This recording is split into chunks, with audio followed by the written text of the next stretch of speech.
रुको, अगर तुम भी अपने मन से परेशान हो तो ये कहानी तुम्हारे लिए है, क्योंकि आज मैं तुम्हें एक ऐसी सच्चाई बताने वाला हूँ जिसे समझने के बाद तुम्हारी पूरी जिंदगी बदल सकती है। एक आदमी जिसकी जिंदगी बिल्कुल तुम्हारी तरह थी, सब कुछ था उसके पास, लेकिन एक गलती और उसका मन उसका सबसे बड़ा दुश्मन बन गया। और फिर जो उसके साथ हुआ वो जानकर तुम भी सोचने पर मजबूर हो जाओगे, क्या सच में हमारा मन हमें बर्बाद कर सकता है? आइए मन को गहराई से समझते हैं।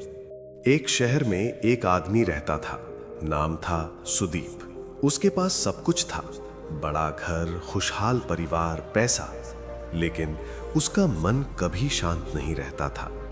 हर समय सोचता रहता, अगर मैं और अमीर बन जाऊं, अगर मैं और सफल हो जाऊं। धीरे धीरे उसकी इच्छाएं बढ़ती गईं और उसका मन उसका दुश्मन बन गया। एक दिन उसके मन ने उससे कहा, तुम्हारा दोस्त तुमसे आगे निकल रहा है। बस यहीं से शुरू हुआ विनाश। उसने अपने दोस्त से जलना शुरू किया। रात रात भर सोचता, मैं उससे पीछे क्यों हूं। धीरे धीरे उसकी नींद खत्म, शांति खत्म, और एक दिन उसने गुस्से में आकर अपने दोस्त से रिश्ता तोड़ दिया। सब कुछ खत्म। मन यही नहीं रुका। अब उसने कहा, तुम्हारी पत्नी तुम्हें समझती नहीं, और एक दिन गुस्से में उसने अपने ही परिवार को चोट पहुंचा दी। उसका परिवार उससे दूर चला गया। अब उसके पास न दोस्त न परिवार, सिर्फ उसका मन था जो अब भी उसे चैन नहीं लेने दे रहा था। एक दिन वो सड़क पर बैठा रो रहा था और खुद से पूछ रहा था, मैंने सब कुछ क्यों खो दिया। तभी एक बूढ़ा व्यक्ति उसके पास आया और कहा, तुम्हारा दुश्मन कोई और नहीं, तुम्हारा मन है। वो बूढ़ा व्यक्ति था गौतम बुद्ध। सुदीप ने पूछा, भगवान, मैं अपने मन को कैसे रोकूं? बुद्ध मुस्कुराए और बोले, मन को रोकना नहीं, समझना सीखो। फिर उन्होंने उसे एक काम दिया, कल सुबह नदी किनारे आना। अगले दिन सुदीप नदी किनारे पहुंचा। बुद्ध ने कहा, इस पानी को देखो।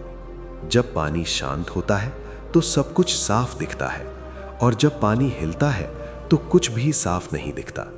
फिर बोले, तुम्हारा मन भी ऐसा ही है। जब तुम अपने मन की हर बात पर विश्वास करते हो तब तुम दुखी होते हो, और जब तुम सिर्फ उसे देखते हो तो तुम मुक्त हो जाते हो। सुदीप को अचानक समझ आया, मैंने अपने मन की हर बात को सच मान लिया, और उसी ने उसका जीवन बर्बाद कर दिया। उस दिन के बाद जब भी उसका मन कुछ कहता, वो सिर्फ उसे देखता, न गुस्सा न प्रतिक्रिया। धीरे धीरे उसका मन शांत होने लगा। कुछ समय बाद उसका परिवार वापस आ गया। उसकी जिंदगी फिर से खुशहाल हो गई, लेकिन इस बार वो अपने मन का गुलाम नहीं, उसका मालिक था। आपका सबसे बड़ा दुश्मन कोई और नहीं, आपका अपना मन है, और जिस दिन आपने इसे समझ लिया उस दिन आपकी जिंदगी बदल जाएगी। अगर आपको ये कहानी समझ आई तो कमेंट में लिखो, मैं अपने मन का मालिक हूं। और अगर आप ऐसी और कहानियां चाहते हो तो लाइक और सब्सक्राइब जरूर करें, क्योंकि अगली कहानी आपकी जिंदगी बदल सकती है।